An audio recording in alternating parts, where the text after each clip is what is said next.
Muy amable. Bueno, pues terminando esta entrevista, tenemos también ya conexión con nuestro próximo invitado, con quien hemos tenido ya previamente algunas gestiones para poderlo escuchar. Realmente ha sido un trabajo de la producción del canal poder tener el contacto con Santiago Salazar, quien es el coordinador jurídico de la Asamblea Nacional.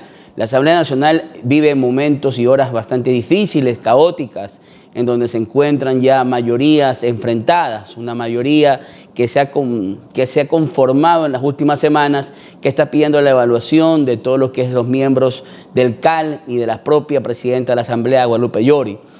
Producción, si me confirman si ya tenemos en línea al señor coordinador. Ya estamos por estar conectados. A ver, primero, ¿cómo está? Muy buenos días, doctor Salazar. Buenos días, estimado Fernando. Buenos días a toda la audiencia de este prestigioso medio de comunicación. Doctor Salazar, realmente hemos esperado esta entrevista para hacerle algunas preguntas, dado que hemos tenido a lo largo de las últimas semanas la intervención de diferentes actores políticos que han dado su punto de vista sobre la actuación y sobre la actual administración de la Asamblea Nacional. Siempre su nombre sale pues, en mención como un referente en la parte jurídica de la Asamblea. Primero quisiéramos hacer una pregunta muy concreta. ¿Esta comisión que se quiere crear mejorará la situación de la Asamblea? Es decir, ¿hará más viable el camino o el modus vivendi de la Asamblea? ¿Usted cree que esta comisión que se quiere conformar o que se ha conformado, que está por conformarse, va a ser más viable el trabajo de la Asamblea y del día a día?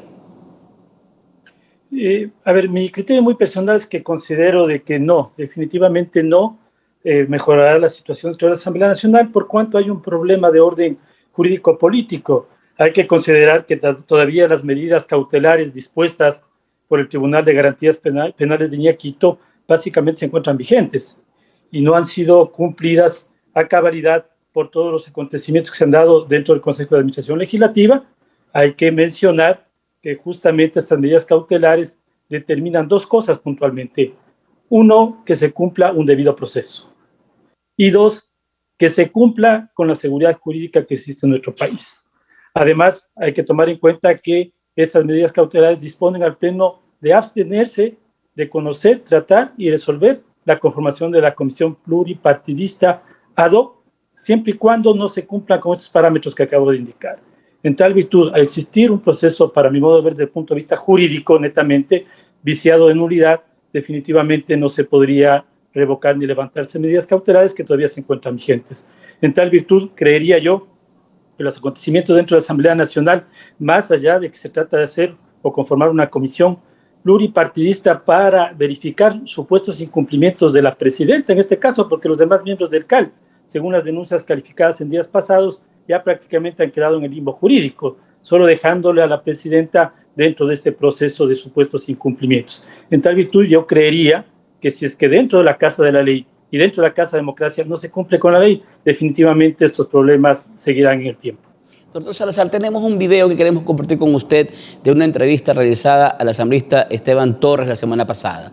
Por favor, producción. ¿Piensas tú que Guadalupe Llori puede o tiene que seguir siendo presidenta de la Asamblea? ¿Está capacitada para hacerlo?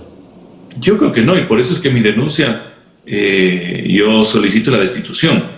Así que evidentemente no, y no porque ella sea en sí una mala persona o porque no tenga sus méritos personales, pero creo que realmente el manejo de un cargo tan complejo que requiere un liderazgo especial, peor aún en un entorno donde hay mucha división política. Ya, doctor Salazar, escuchando estas declaraciones, que son importantes tenerlas en cuenta, la señora Guadalupe Llori ha denunciado públicamente un intento de desestabilización de su cargo, ¿no? Vemos y escuchamos estas declaraciones dadas por el coordinador de la bancada del Partido José Cristiano. ¿Usted concuerda con la posición de la señora Llori en cuanto a que existe una campaña que se ha venido fraguando al interior de la Asamblea para sacarla del puesto de presidenta de la Asamblea? Definitivamente que sí, mi estimado Fernando, y eso se demuestra con los actos que se han venido dando dentro de la Asamblea Nacional. Primero, usted recordará, se habló de una comisión evaluadora, la cual no existe en nuestra legislación. No hay tal comisión evaluadora. Hay que considerar que la evaluación de las funciones de todos los asambleístas la tiene a cargo el Consejo de Participación Ciudadana, de acuerdo a la Ley Orgánica de Participación Ciudadana. No al interior de la misma Asamblea Nacional. Luego se pretendió de alguna manera saltarse los pasos procesales que determinó el Procurador General del Estado en su criterio de cumplimiento obligatorio y vinculante, que decía que para hacer una revisión del supuesto incumplimiento de funciones de la presidenta y las máximas autoridades de la Asamblea Nacional, se requerían 5 pasos básicos. Primero, una denuncia con respaldo del 10% de asambleístas. Segundo, que el CAL califique estas denuncias. Tercero, que el Pleno conforme la Comisión Pluripartidista. Cuarto, que esta Comisión Pluripartidista ad hoc emita un informe no vinculante. Y 5, que el Pleno de la Asamblea Nacional con la mayoría absoluta, es decir, 70 votos, destituya o no a la autoridad que ha sido supuestamente juzgada por estos supuestos incumplimientos. De estos 5 pasos se pretendió todos estos días saltarse los 2 primeros, que era la denuncia con el respaldo del 10% de asambleístas, mala calificación del CAL, para irse directamente a la conformación de la Comisión Pluripartidista. De allí que la presidenta de la Asamblea Nacional solicita unas medidas cautelares a un juez constitucional y que no se hable de intromisión de funciones, porque la función judicial no tiene nada que ver. Aquí el Tribunal de Garantías Penales de Iñaquito actuó como juez de primera instancia constitucional, es justicia constitucional, que es una cosa muy diferente a lo que se habla en los medios por parte de ciertos actores políticos e inclusive actores jurídicos. En este sentido, si usted hace una apología de lo que está sucediendo, más lo que pasó en el CAL, donde el mismo asambleísta Torres presenta una denuncia, que es la única que fue calificada por los miembros del CAL, presenta como Luis Esteban Torres Torres, haciendo un reconocimiento en notaría, la notaría 26ª, si no me equivoco, del Cantón Quito, como Luis Esteban Torres Cobo.